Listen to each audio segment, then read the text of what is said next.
I'm involved with the Park District as a member of the Park District Foundation Board. I've been a resident for 51 years in West Chicago. Oh, as a child growing up in West Chicago, it was fantastic. We had, the pool at Reed Park, and so we would be able to ride our bikes down to the park and spent your summers there, either playing baseball or swimming in the pool. And that was the activity for kids, and it was very interactive. People didn't travel to other communities back then. You stayed here, and you bonded with your friends, and you spent a lot of time at the pool. So that's a good memory. But as an adult, of course, I enjoy more of the fields and some of the other just nature activities that are available. They have gardens up at some of the parks that you can do. While we lived in a townhouse, that was something we could take advantage of. So very different than my childhood, but certainly a benefit that I could appreciate today. And of course, now we're bringing a granddaughter to the new Turtle Splash Aquatic Center, and it's very different than what I grew up with, but it is definitely something that kids can enjoy today. In terms of facilities or offerings that the Park District has, I know that there's very little opportunity for the general population to come together. And there's some smaller activities, but if you're not a swimmer or if you're not on an organized baseball team, there's not a facility like some other communities have that really is that meeting place, a place that provides more variety of programming that the general community can take advantage of. And I think that's where we're missing it.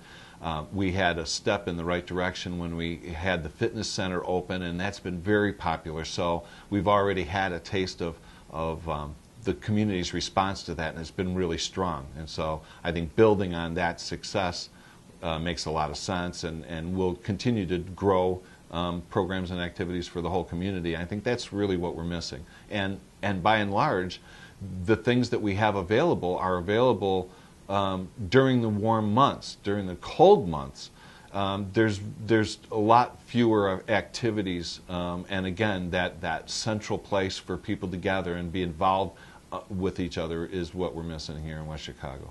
A new rec center, as it relates to the business community, is just one of those assets that makes it easier for us to attract and retain quality employees. And that's what's needed in West Chicago. That's what you need.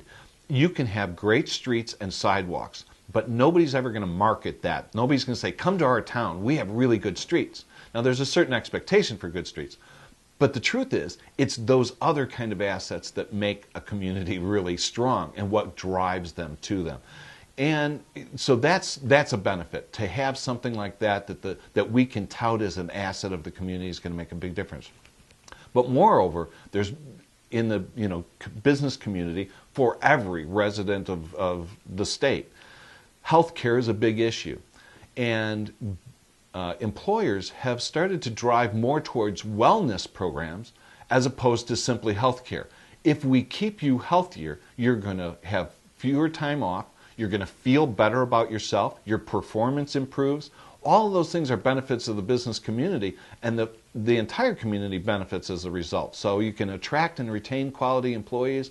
You can improve the health of the general community, and that makes it better for business. As far as our businesses being able to take advantage of this kind of facility, I think they will do it. I think they'll embrace this.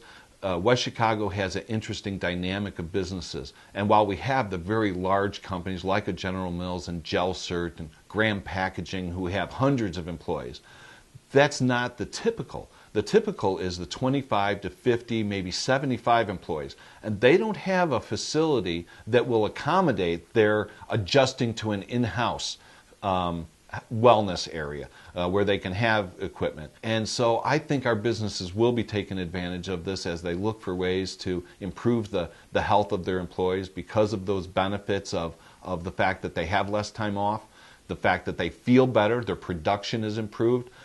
That makes it better for the business community. I think they'll embrace this idea. They have so far, even with just the fitness center, which is fairly limited. They've been able to embrace that and been able to use that to help their employees. I think that's going to be a real plus for this community. As for the economic development initiatives and how we would market this to the benefit of the community, I think it also provides some real benefits, some assets.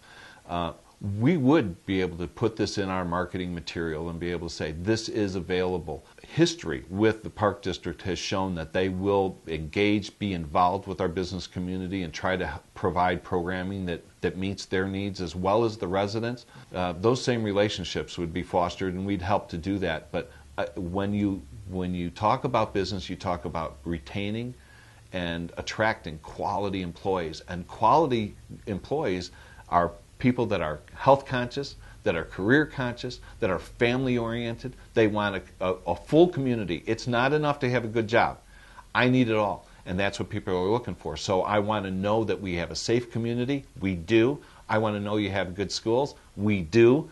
I want to know that you have great facilities for my children to develop both physically and mentally. And that's where the Park District comes in. So the economic engine is going to be fairly difficult to quantify exactly, but we know that it's going to attract and retain better employees, which means better employers who are going to come in here and invest in the community. And that means long-term growth for our community. It's not an uncertainty. It is absolute.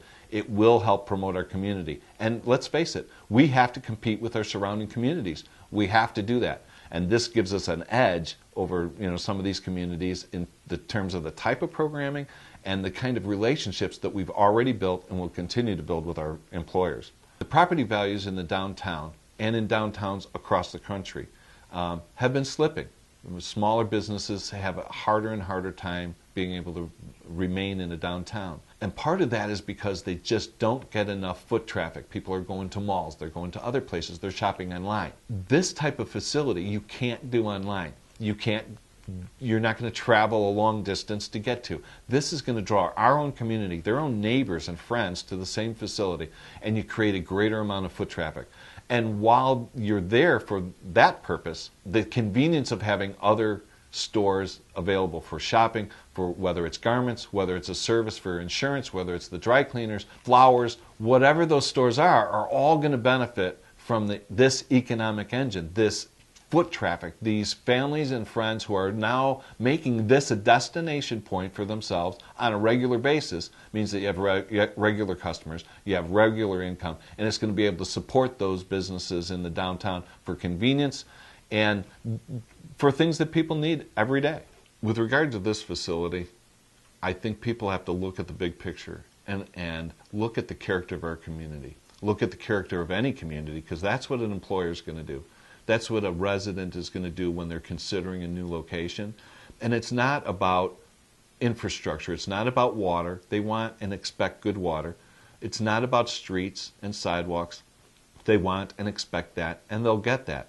But that's not the kind of thing that draws people to a community. The character of the community is those other assets, the not-for-profit groups, the facilities that are provided through the Park District, the libraries, the museums. Those are the things that people can get their head around and envision themselves living in and experiencing. When you think about a new community, you don't think about how it would be to drive down the street. You think about how it would be to interact with your neighbors, your friends, your family. And the more opportunities you have to do that, the more opportunities you have to interact with those people, the stronger the community, and all those other benefits come along with it. So this facility is part of that long-term plan of being able to do that, provide greater benefits to the community, and capitalize on what we've always said is the greatest asset in our community, and that's the people here. I know there's going to be people within the community that aren't excited about having this done and maybe thinks the timing is wrong. I think the timing is perfect. Construction costs are down, interest rates are low, and I don't have a crystal ball, but I can tell you with some certainty that's not going to stay. So it's a value. But moreover, I'm a taxpayer in West Chicago and have been for a long time and will be for a long time.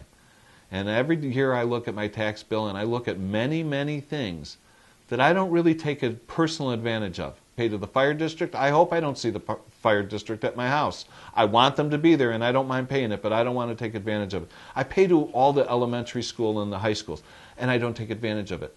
This is something that absolutely every resident can take advantage of it. And to not take advantage of it is only by choice. That's a value to me. It provides a benefit, absolute, to every resident in the city of West Chicago who pays that tax.